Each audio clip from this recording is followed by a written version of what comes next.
Tere taas. Ma arvan, et me oleme vahepeal ennast natuke kohviga toetanud ja muljeid ja mõtteid vahetanud, aga me läheme nüüd päeva teise poolega edasi ja Kaarina Rein tuleb räägib aavikust ja kreeka keelest. Kaarina on Tartu Ülikooli raamatukogu teadur. Palun.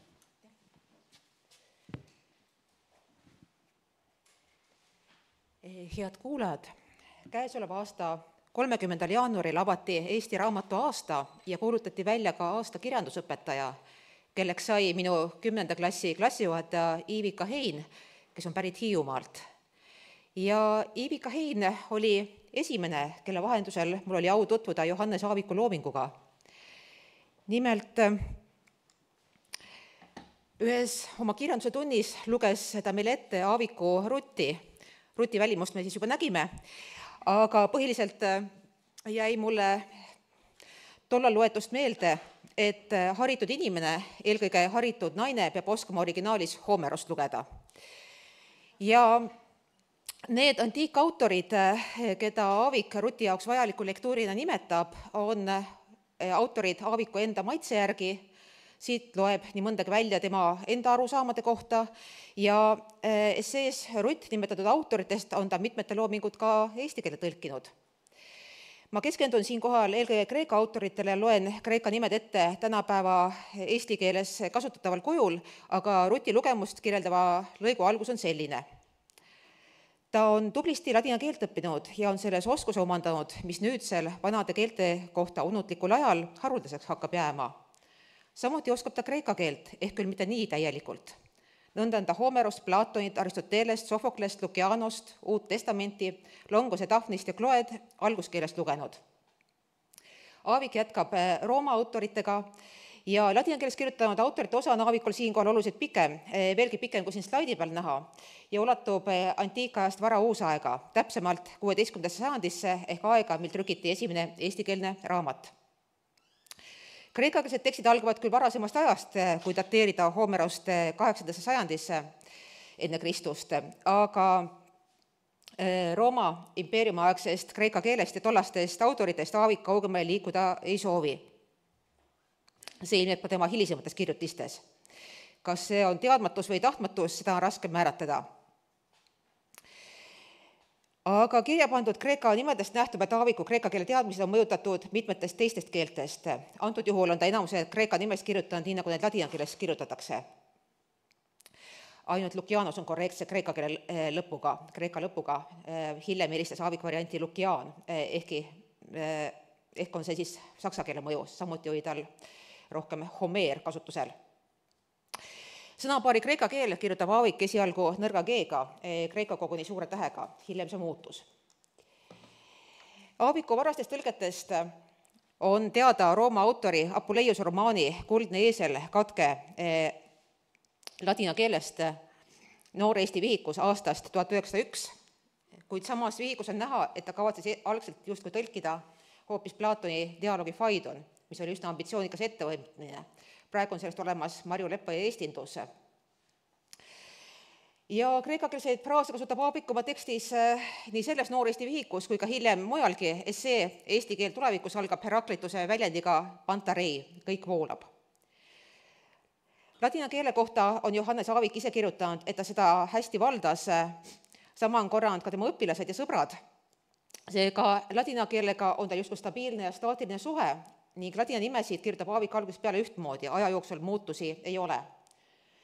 Suhe kreeka keelega on Johannes Aavikul märksa ebalevam ja heitlikum. Ta tunnistab, et see meeldib talle vähem kui ladina keel ja Ruti lugemislauast võib seda samuti aimata. Samas on see suhe arenev ja otsiv. Aavik kirjutab hiljem nii mõni kord, et kreeka keel on talle rohkem meeldima hakanud ja ta on selle paremini kätte saanud.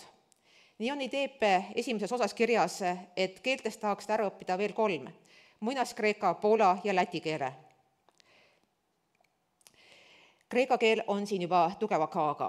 Kuigi selleks ajaks oli valminud Aaviku tõlkekatke Lukianuse tõelistest lugudest, tunnistab Aavik, et kreeka keelt on ta õppinud gümnaasiumis, aga teadmised hellenite keele sõnavarast on siiski lünklikud ja grammatikaski on ta nii mõndagi unustanud. Aga kreeka keele suure tähtsuse ja selle keele huvitavuse pärast tahaks seda paremini osata, peaaegu sama hästi kui ladina keelt. Aavik rõhutab siiski järjekindlalt, et ladina keel peab jääma esimesele kohale. Ja nii ladina kui ka kreeka keele olulisust silmas pidades kirjeldab Aavik oma visiooni klassikalisest haridusest, mis hõlmab mõlemat antiikkeelt. Sellise hariduse andmiseks on Aaviku arvates tarvilik asutada eraldi lütseum ja ta lisab, et kõikvõimsa ministrina või ka väga suure rahamehena, multimiljonärina asutakse sellise kooli. Kooli asukoht pidi olema kuskil Lihula ümbruses, kaugel maailma kärast, samuti pidi kool olema ise majandav ja enamik õpilasi pidi elama internaadis. Aavik lisab, et see oleks eliitkool, õpilased selekteeritakse seal, et juba eliitkooli valitakse juba algkooli tasemel välja ja tundub, et õpilaste selekteerimine on hetkel Eestis väga aktuaalne teema, nii et Aavik oleks praegugi sõna sekka öelda.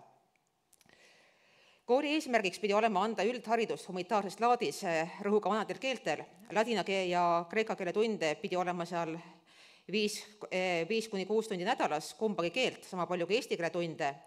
Ja kui jällegi tuua välja kreeka keele roll, siis Aaviku meelest pidi kreeka keel eelkõige selgitama teadusterminite etümoloogiat.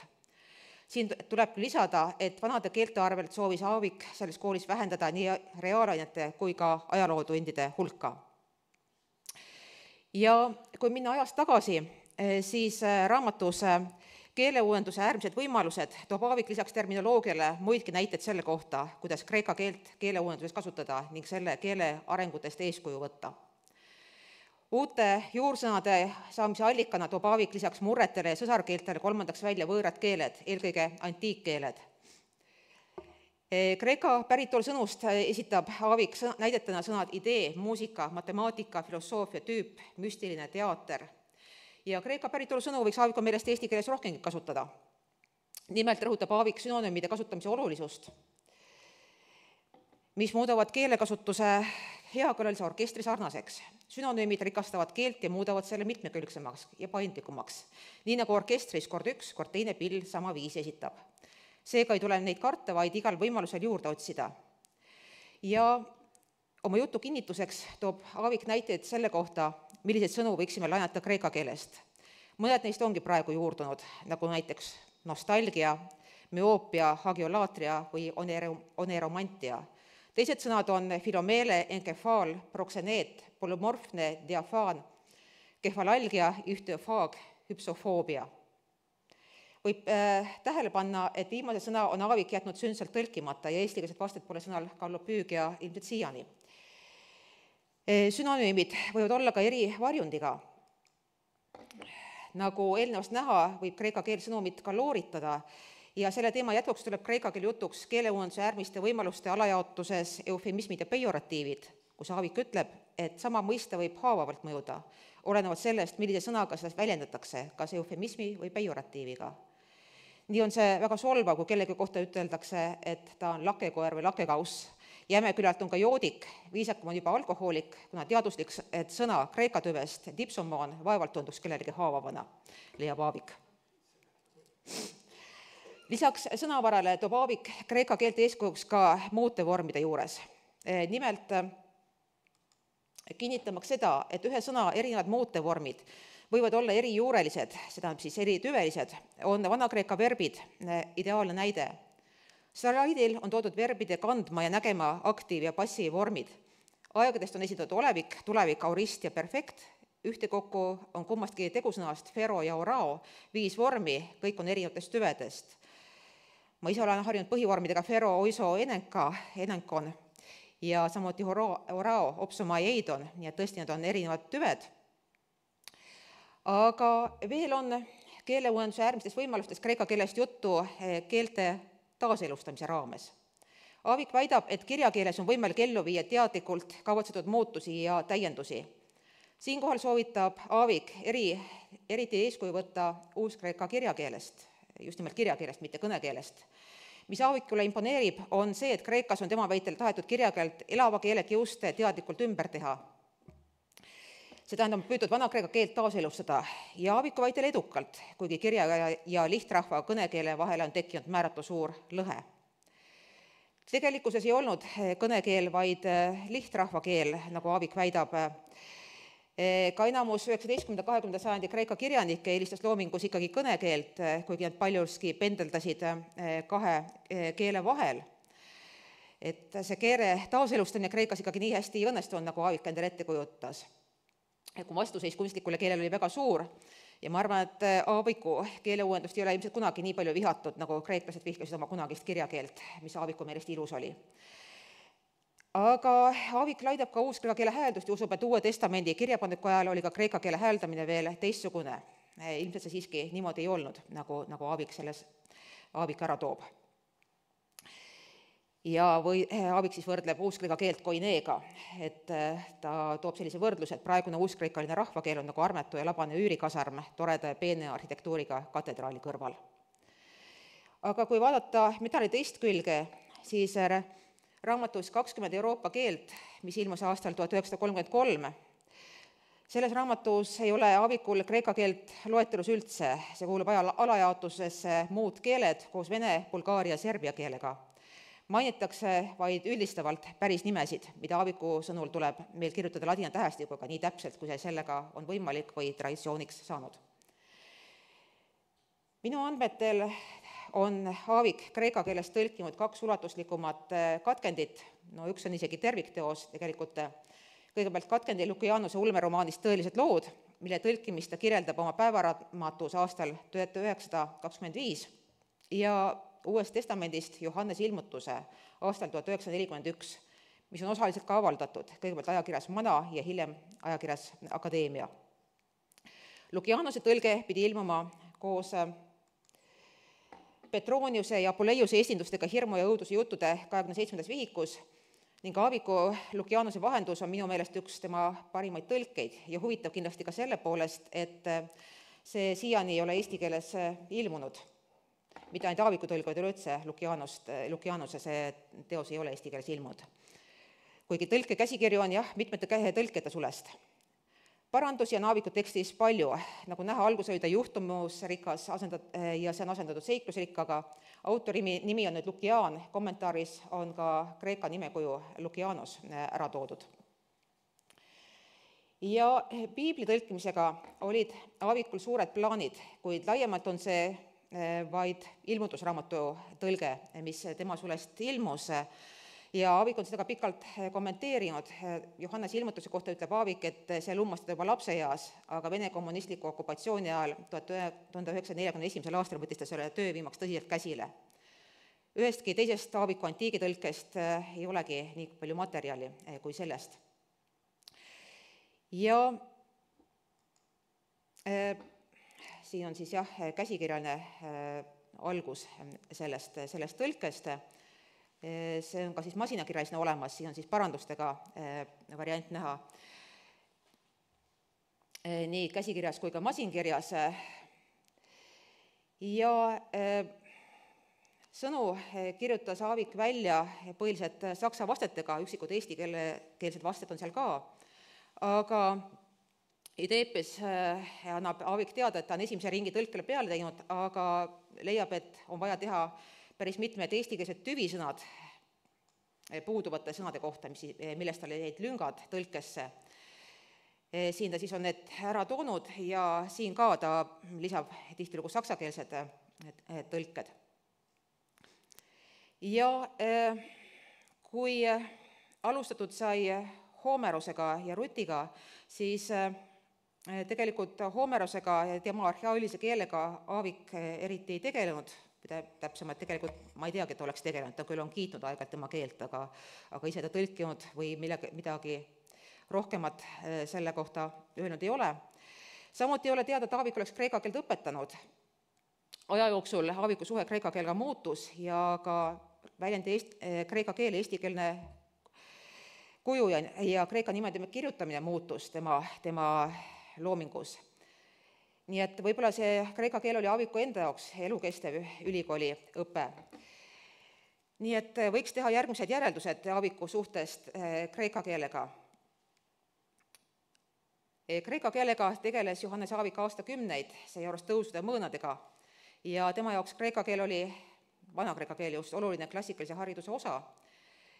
Kreeka keelest oli tema meelest abi terminite tuletamisel ja selgitamisel, samuti sünonüümide leidmisel, ja Aaviku kreeka keele kasutus oli mõjutatud nii ladina kui saksa keelest. Eesti keele uuendusest tõi Aavik eeskujuks kreeka keele uuenduse. Aavik tõlkis kreekakeelse tekste peamiselt roomaaegsetelt kreeka autoritelt ja ma arvan, et Lukianose tõlke, Aaviku tõlgitud Lukianose, võiks eesti keeles trükis avaldada. Aitäh!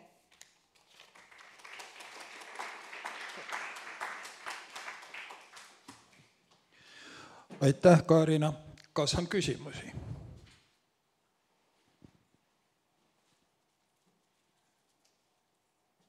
Kui ei, siis mul on üks. Mõni aasta tagasi olin ma Peloponnesosel olümpias. Seal kunagise antiikaja olümpia staadioni kunagise värava ees ja seal oli üks vana kreekakeelne tekst ja kohalik giid väitis, et tänapäeva kreeklane saab sellest tekstist väga hästi aru. Kas ta rääkis tõtt? Mis tekst see oli? Ma küsiks kohe üle, mis tekst see oli? Täiesti sõltub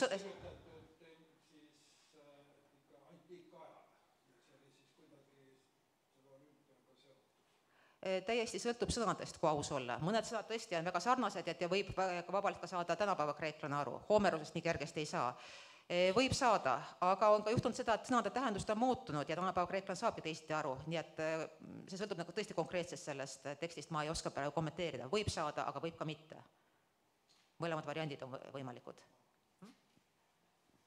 Mul on kodus kusagil selle teksti slaid olemas, aga mul ei ole seda täna praegu kaasas. Ja, aitäh. Kas on veel küsimusi?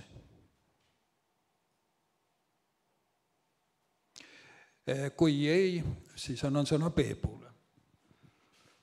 Mul ei ole küsimus, et üks kommentaar, et kui kuulsime siin, et Aavik võttis kreeka keelt eeskujuks, et võiks olla ühe ja sama sõna eri tüvesid, eri vormides. Tegelikult mõni ikka on ju eesti keeles ka olemas. Kui mõtleme näiteks väga tavalisele tegusõnale minema, läksin, 2 eri tüve ja nii edasi. No kindlasti jah, et siis Aaviku meelest neid oli eesti keeles liiga vähe. Aga kas tal oli ka mingi põhjendus siis, et mille poolest see siis eesti keelt paremaks muudaks?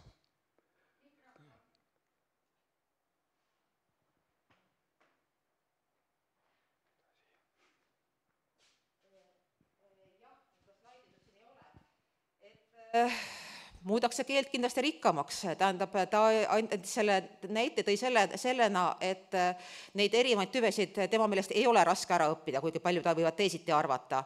Et see teeks keelt pigem ilusamaks. Ma ei oskagi öelda, kas ta neid kunsttüvesid tahtis nii palju tuua, aga ta ütles, et vähemasti on neid võimalik ära õppida, et see ei tohiks mingi probleem olla, et kui meil ongi need tüved erinevad, et kreeka keeles on neid palju rohkem kui eesti keeles. Seda ta tahtis siis öelda. Aitäh.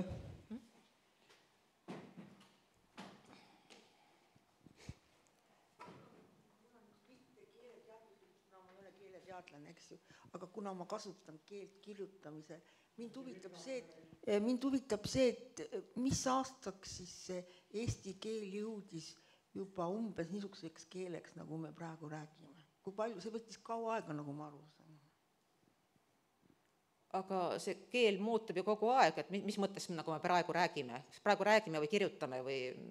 Selles mõttes, et kogu aeg oli juttu ju Õispuu artiklis ka, et Aavik ei olnud rahul koolides õpetatud eesti keelega ja kuna see mingi väike murdepunkt seal tekkis? Nojah, ma ei tea, võib-olla see küsimus ei olnud mulle, aga Aaviku seisukast vaadates, kui tal ka näiteks väljendi kreeka keel, kirjapilt muutus kogu aeg ja teiselt poolt mina küsiksin, kas see Aaviku enda eesti keel nii hirmus hea oligi, arvestades seda, et tal kergekujuline oli kergekujuline düsgraafia, et tal, nii palju kui mina näiteks lugenud Aaviku tõlkeid, päris raske on lugeda kohati, ütleksin, just keele seisukohast. Aga ülikoolis ikka enne sõda juba oli õpetus ikkagi eesti keel. Enne millist sõda? Enne teist maailmasõda loomulikult oli ikka. Tartu Ülikool muutus eestikeelseks 1. detsembrist 1919. Jah, nii see oli. Peaaegu päeva pealt, minu teada küll, et mõnel õppeloe anti andeks võib-olla, kui ta oli väga väljapaistev õppejõud, kui ta võõrkeeles pidas oma loenguid, aga üldiselt jah, oli küll eestikeelne sellest ajast. Jah. Mis Aavikusse veel puutub, et see võib-olla, see küsimus oli Sirjalt mulle, on see, et eks Aavik kompas ka, kus piirid on. Sest me peame arvestama, et oli olemas Veski, kes Aaviku ulmelisi ideid vahel tõi maa peale ja peal selle oli ka siis veel punt neid nõnda nimetatud konservatiive, kes võib-olla ei olnud nõus kummagi poolega, kuigi Veski oli rohkem terminoloogia poole peal, aga Veski suutis koolitada välja ka juba niisuguse mehe, kelle töö jäi kahjuks pooleli, kuna ta lahkus siit ilmast väga noorelt. Mis te arvate, kes see oli? Meie sõnaraamatute, õigekeelsus sõnaraamatute. Kuidas? No jah, seda ma ei oska öelda, kus ta suri, aga ta jah, ta elu katkes jah, just nimelt okupatsiooni ajal. Kes see võis olla?